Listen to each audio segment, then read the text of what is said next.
Hi book lovers, welcome back to my channel. Today we're gonna talk about all the books I read in February. I'm gonna talk about them in order how I read them, so let's jump into this wrap up. The first book I read on my Kindle this month, and that was On Cloud 9 by Kels and Denise Stone. This was an interesting one. So you have the main character Molly, and she needs to marry before she turns 27, I think, in order to get her trust fund. And the trust fund is big. She comes from a very rich family, so I think it's like 50 million. And her parents actually arranged the marriage for her because the guy they chose for her is like good for their business. But the guy is actually a very big asshole, and I think on their like engagement announcement party, he actually cheats on her and everyone finds out. And to rescue, I think, comes her boss, Matthew, and tells everyone that they're actually in love and they want to get married. The problem is that her parents have to approve the marriage. So in order to convince them that they're actually in love, the parents say, you can marry him if you go to one of our hotels and do the pre-course on marriage that they offer at their hotel resorts. So they go to one of the On Cloud 9 hotels together, and they're going to be watched there, so you have lots of forced proximity and fake dating involved. This book started out quite good. It had like a 4-star potential, but the longer it went on, I hated it more and more, and it slowly decreased from like a 3-star to a 2-star. I set it on a 2.5 star, but only because like one thing that did this book really well, that I connected with the book, was actually Molly, especially in the beginning. So she's a people-pleasing type of girl. I would say I also fall into that department, and some of the thoughts, like her inner monologue of Molly, were so crazy close to things that I would think. It was actually kind of scary who like opened up my brain and wrote that down. That's why it's not a total 2-star, but honestly this book was just way too long. The couple came together quite quickly. I thought about DNFing this for quite a while. It's just that I wasn't like 60 or 70%, so I was like, oh, come on, you can just finish it.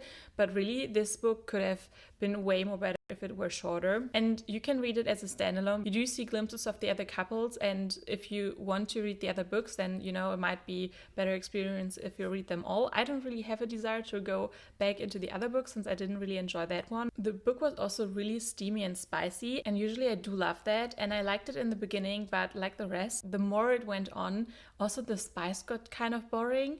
You have a little bit of age gap between them, not quite big, might be like 9 years. She's like in her mid-20s, I think he's in his mid-30s. Yeah, overall, just quite a boring book to me, to be honest. After that, I read Check and Mate by Ellie Hazelwood, and I didn't really plan on ever reading this, but my boyfriend actually got this when he was waiting for me at the airport because we went on holiday together, and he really likes chess. He's really into it, and he saw this and he texted me, was like, oh my god, there's a romance book with chess out there, did you know? And I was like, yeah, I knew. Didn't really think of anything when he texted me, and then he surprised me and got this for me. And I'm actually really glad because, as I said, I didn't plan on reading this, but this was actually so good. So this is Ellie Hazelwood's first YA, and I think she did a phenomenal job.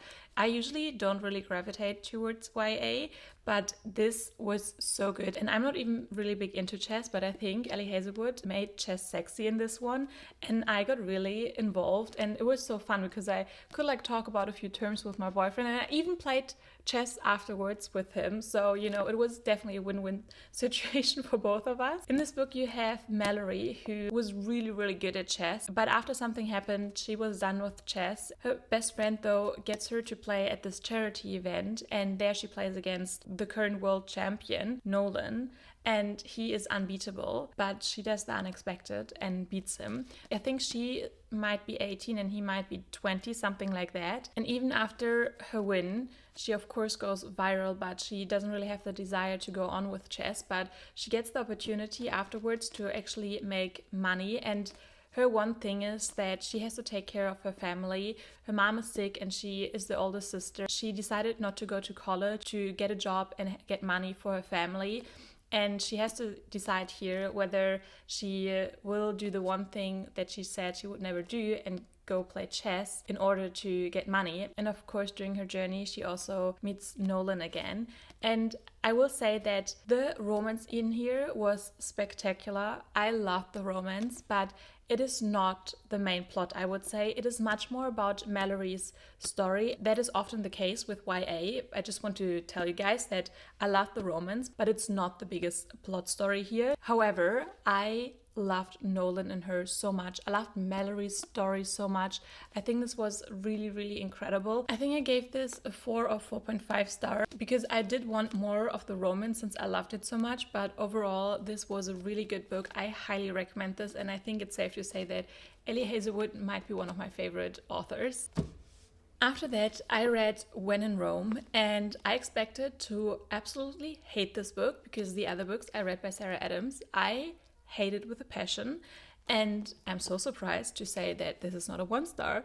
This is actually a 3.75 star. I'm not going to go into too much detail what I think about this book because I did a whole reading vlog on it and talked about my thoughts and feelings of this book there in depth. So go watch that if you're interested. This is about Amelia, who's a burned out pop star, and she comes into town of Rome, Kentucky, where she meets the grumpy pie owner Noah, and she just needs to break away from her crazy life. Noah and Amelia feel that there's chemistry between them right away, but they don't really want to do anything about it because their worlds are so different. She's only there for a couple of days and nothing can come out of it. This was a very, very sweet book, and I would definitely recommend this book by Sarah Adams, a sentence I thought I would never say.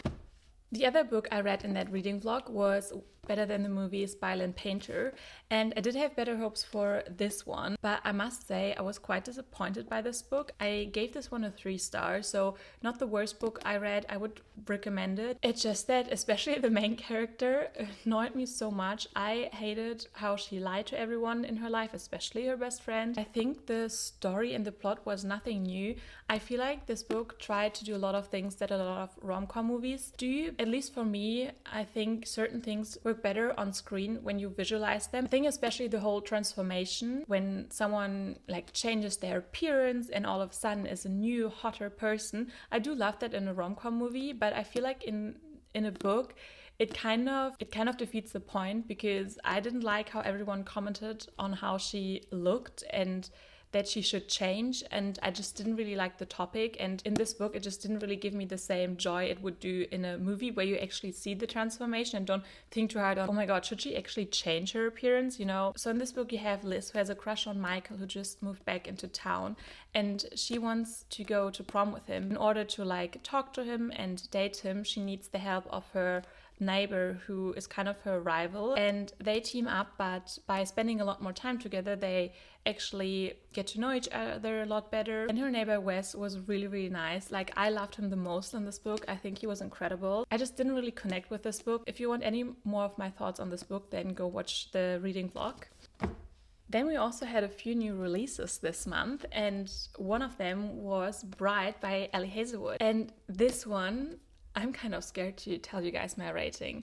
I haven't looked at anyone's other ratings or reviews of this book because I'm just scared of what they say and what I think. I'm a bit shameful about what I think of this, but guys, this was so good. I gave this a 5 star. This just had every ingredient, every trope I like about romantasy, and it just satisfied that itch so much. I'm kind of scared to recommend this book. Like, it kind of scarred me, I'm not gonna lie. I'm never gonna hear or say the term not ever again without blushing. But I don't know what to tell you guys. This was marriage of convenience between a vampire and a were, which is a werewolf in this world. And their species hate each other, but they have to have an alliance in order to survive. And this really read like fan fiction, and I don't mean Ellie Hazelwood's writing. Like, she is a really good writer, but with everything that was happening and how the characters talked, what they did, the tropes, what was happening, just felt like what we all want to read about. I don't have a better way to describe it, but this was just so damn good. It was so quick to read. I read this in like 1 or 2 sittings. I absolutely ate this up. This was incredible. I would be scared to recommend this to everyone. I do want to warn you guys that this is a bit out there. The spicy scenes are spicy and stuff is happening that I don't think everyone will enjoy, but I did, and I'm not apologizing for that. I also think this was such a quick read because from like page 1, you jump right into the story. You're immediately immersed in this world and what is happening. Besides the romance, there are other side plots and they're all interesting and you want to keep reading, but I don't think they're too high stakes. Like, it's not anything dramatic. It's also definitely not low stakes. And also, the ending of this book kind of hinted that we're gonna get a second book in this maybe series. So I'm crossing my fingers that that is the case. It had Ellie Hazelwood's science DNA in here, and I think that was just so fantastic because Ellie Hazelwood is known for her romance in science. She explained the magic, or like why someone is a vampire or where, with like science and how like the DNA is just changed. And I mean, I can't really explain it to you and didn't understand all of it, and there were maybe just 2 or 3 sentences about it each time, but I think that was just so clever that what she is known for and what she personally loves, she also put in that story, and it just all fits together, and you just know that this is a Ellie Hazelwood story. It's just incredible how she branches out into new genre, but still has like the essence of a Ellie Hazelwood read. So I think she's just a fantastic writer for that. Alright, after that one had me like blushing so much, I thought I might need a little bit more of a sweeter romance, and after the first Sarah Adams books, I just couldn't stop thinking about my experience with her, and I had to see if it continued on and I would actually like her. And surprisingly enough, guys, her second book in that series, Practice Makes Perfect, I liked even more. I gave this one a 4.25. In this one, you follow the sister of Noah, Annie, who's I think the youngest, and she's very sweet and described as like angel-like, but she kind of wants to get rid of her image because she wants to find a husband and move on, and she doesn't really feel like this sweet girl. It's just the persona everyone gave her and the label. And to help her come along Will, who is the bodyguard of Amelia, and he's this very outgoing, adventurous lady guy, and agrees to help her learn how to date and how to behave in social situations. And those two seem to be total opposites, but they fit together so well. And I didn't just like their romance, I also loved both their journeys individually. They both had parts where they had to grow, and they helped each other so much. And what I loved is how open and honest they were about their feelings, and they communicated just so well. This book even made me cry, not because it was particularly sad, just I resonated with what both characters went through so much, and I just loved seeing them grow and falling for each other. I would highly recommend this book to you guys.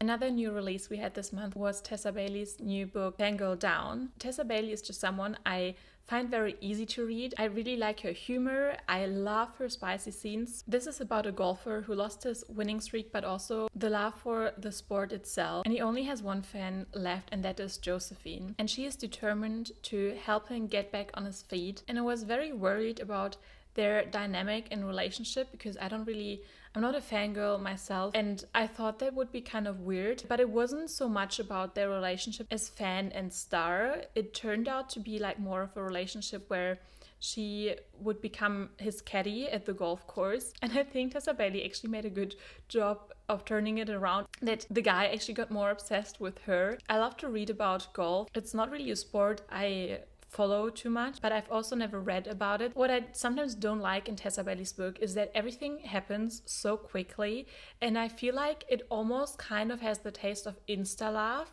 because it's just always over a span of a very short time, and I don't really like that. I want the characters to have more time to fall for each other. Having that said, it was still good. The spice was hot as always. Yes, the attraction is always big with Tessa Bailey's books, but she also does a good job of giving the characters enough depth and having an also very emotional relationship as well.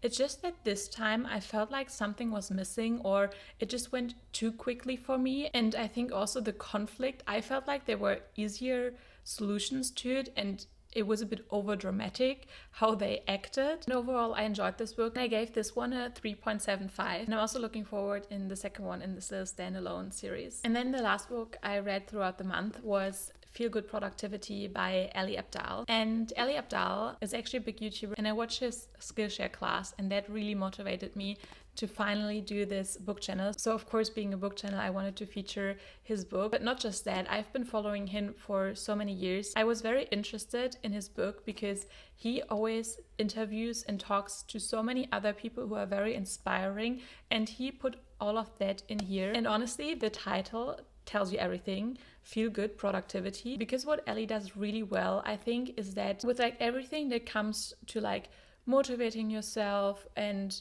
stop procrastination and just how to be effective and productive. He puts that mental health element in it as well, because he's just good at talking about productivity while also protecting your mental health. So you never get to a point to feel burned out. He actually talks about like different types of burnout. I just found this very helpful, and it's definitely something that I also want to go back to. I switch between like reading and listening to this book because he narrates it himself. It's also not too big. It's structured really well, and overall I would highly recommend this book, but also his channel in general. And I am just very glad to include this book in my wrap up.